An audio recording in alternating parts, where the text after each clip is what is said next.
नमस्कार, कसे आहात सगळे? तर इथं चाललाय माझा संध्याकाळचा स्वयंपाक. तर आज होती म्हणजे माघ महिन्यातली पौर्णिमा. तर आमच्या गावाकडे त्याला नव्याची पौर्णिमा म्हणतात आणि पुरणपोळीचा स्वयंपाक वगैरे करतात. दाराला इकडून ज्वारीचे ते धाट असतात ना ते लावतात.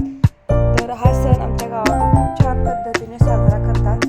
पण इथे काही शक्य नाही, त्याच्यामुळे मी काय आज ना मी मला चला पुरणपोळी तर नाही बनवली, पण थोडंसं काहीतरी गोडाचं म्हणून मी दुधाची खीर म्हणजे तांदळाची खीर बनवली आणि मसाले भात म्हणजे पिवळा भात बनवला फोडणीचा. आणि आता बनवली आहे मेथीची भाजी.